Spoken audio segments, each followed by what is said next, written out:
So then let's consider first of all, what is a mind in the grip of vicious circles? Well, one of the most obvious instances that we all know is the phenomenon of worry. The doctor tells you that you have to have an operation. And that has been set up so that automatically everybody worries about it.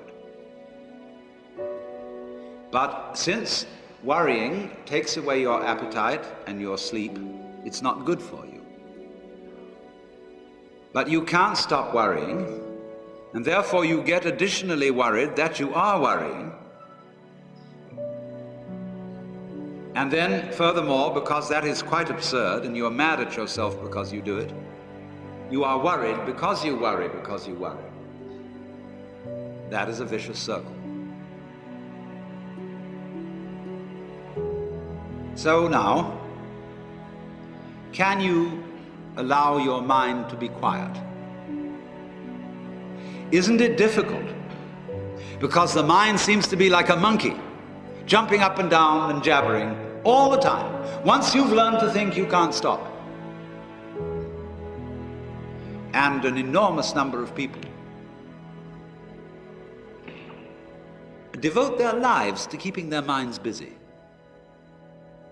and feel extremely uncomfortable with silence. When you're alone, nobody's saying anything, there's nothing to do. There's this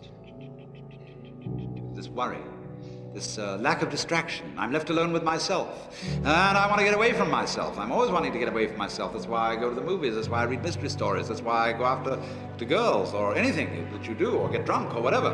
I don't want to be with myself. I feel queer.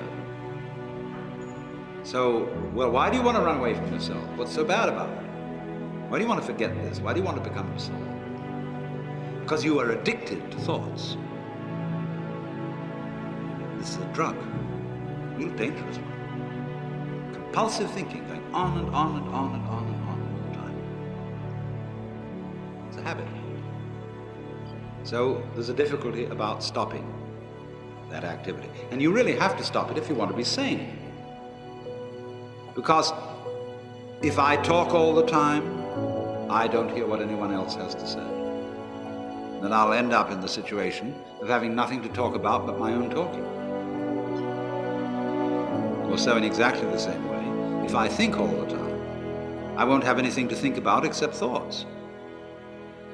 So in order to have something to think about, there are times when you simply must stop thinking. Well, how do you do that? The first rule is don't try to. Because if you do, you will be like someone trying to make rough water smooth with a flat iron.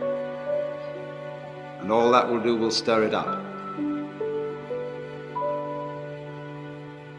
So in the same way as a muddy, turbulent pool quiets itself when left alone, you have to know how to leave your mind alone. It will quiet itself.